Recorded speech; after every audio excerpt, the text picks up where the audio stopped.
Before we get into our hand review, I just want to do a real quick recap of our recent trip to Vegas for the World Series of Poker. We did play a few events in the World Series of Poker, but things didn't really go our way. And I did start the channel after I got back, so I didn't really get to record many hands. It seemed a lot of people were getting COVID, so if you decide to go out, just be cautious. The lines to register were also very long, so it's better off to use the Bravo app so you can just put money into your account and print out your seat ticket. Or if you're a Caesars Diamond card holder like myself, you can get onto a VIP line so you don't have to wait in the regular line, which can be very long. One interesting thing that they did have was a freaking cake vending machine.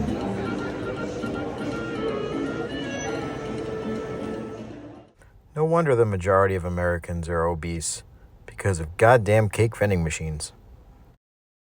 Here's me before I found out about cake vending machines. And here's after.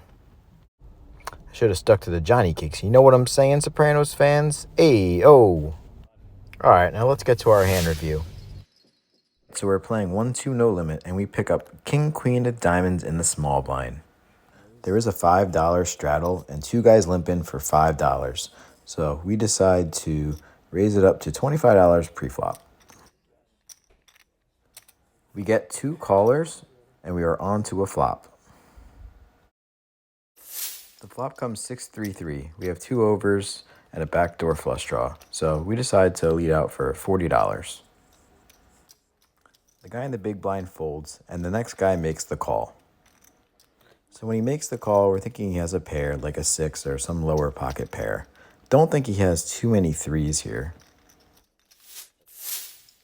The turn comes a 10 of hearts, and we decide to make a bet for $70, thinking we can get him off a lower pair.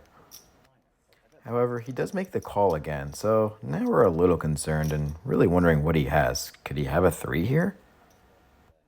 Does he have just a smaller pocket pair and he just doesn't believe us? The river comes a jack of spades, and we're thinking, do we really go for the 3-barrel bluff here? What does this guy have? Can we get him off his hand? The thing is, he called the turn pretty quickly, and if he had a small pair, he probably would have thought a little bit longer. So we think a little bit longer, and we just decide to check. We give up on the hand. The only hand we're really beating is like a 4-5 suited. Anyway, he shows pocket kings, and we muck. Wow, we weren't expecting that. He limped in with the kings. Good thing we did not decide to go for the bluff.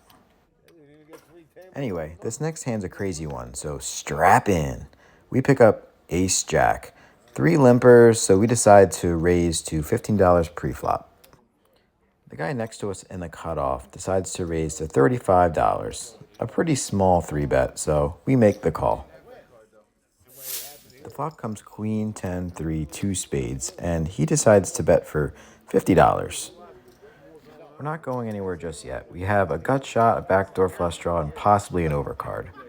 And we both have about $400 stacks effective, so we make the call. The turn comes a 5 of spades, and that can be a good card for us. We have the ace of spades, which is the blocker to the nut flush, so we can actually use that to bluff representing the flush as well. We check, and if he bet, we could decide to make a big raise. However, he checked back. The river comes a deuce, and we say, all in, all in. We freaking go for it and overshove bluff for about 2 times the pot, around $386. We're thinking he could have kings or aces, and if he has that, we could have a set of queens, set of tens, or a flush, putting him in a tough spot. He tanks and thinks for about 3 minutes.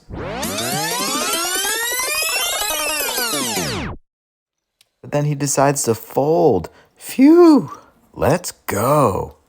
I was sweating that one more than Johnny Depp on trial. Next hand we pick up ace-queen, and we are facing a $10 raise from under the gun and 3 callers, so we decide to squeeze and 3-bet to $50. We do get 1 caller, and everyone else folds. The player only has about $70 left. The flop comes queen, 9, 3, 2 spades, a great flop for us, so he checks, and we just decide to put them all in at this point. He then decides to quickly make the call. The board runs out another queen and a 3, giving us a full house and essentially like the Nats.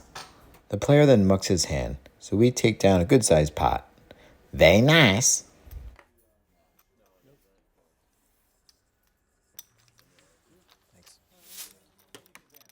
The next hand, I pick up Queen, King of Spades.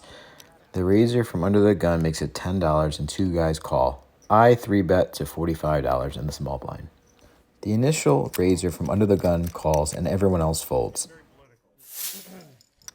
The flop comes 2-4-2 with one spade, so we continuation bet for $40, having two overs and the backdoor flush draw.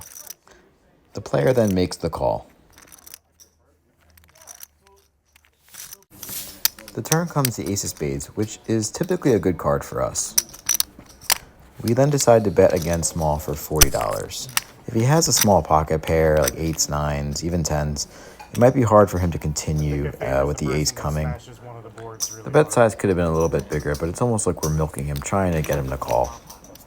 However, he does decide to make a call, so onto a river. The river comes to 10, and I really think we should have went for it here and decided to bet fairly big. However, this player can be a little sticky, and he could have got stubborn with some sort of big ace. So we think about it for a little bit longer, and we decide to check. He then checks back and shows pocket 5s. Ugh, really? I mean, he picked up a gut shot straight draw on the turn, so we're kind of mad that we didn't bet bigger on the turn and then bet the river, so kind of screwed that one up a little bit. But we were playing kind of aggressive this session, and the player can be a little sticky, so we decided to just give it up. So the next hand, we all agreed to do a double board PLO $10 bomb pot. So in PLO, you get 4 cards instead of 2, but you have to use 2 cards. And for each board that you win, you scoop half the pot. Every player puts in $10 pre-flop, and then everyone goes to a flop. These bomb pots can get crazy, so stay tuned.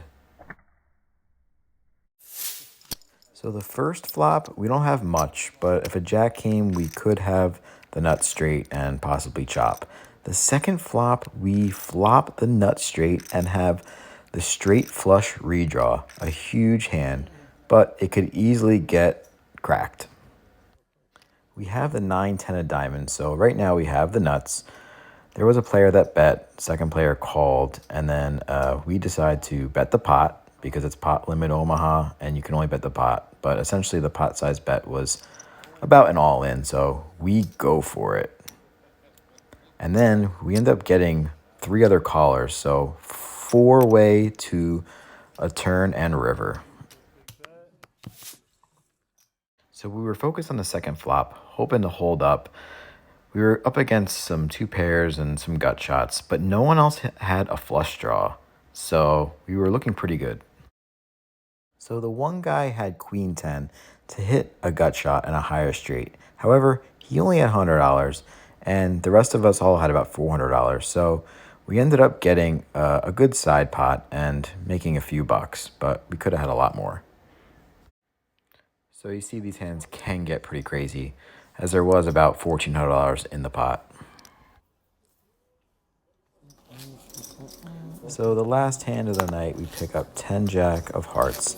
2 limpers ahead of us, so we decide to raise to $15 pre-flop.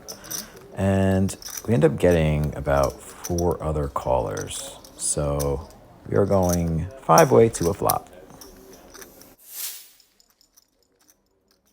The flop comes queen 9-3, so we have a straight draw and a backdoor flush draw. The one player leads out small for $15.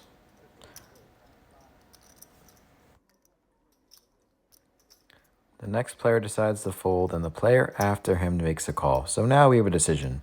Do we call or do we raise? What do you guys think? What do you think we do here? But we decided to go for it, and we raised to $60. With 5 players to the flop, it's more likely that someone can have a big hand. However, even if we get called, we do have some equity and we can represent some bigger holdings. Also, the player bet so small and appeared kind of weak, so we decided to raise. So we were in for 700 and we finish out for 700, so we break exactly even. Not a bad night overall. And if you could please subscribe to the channel, like the video, and share with others, I'd greatly appreciate it. It helps the channel out. I'll see you in the next one.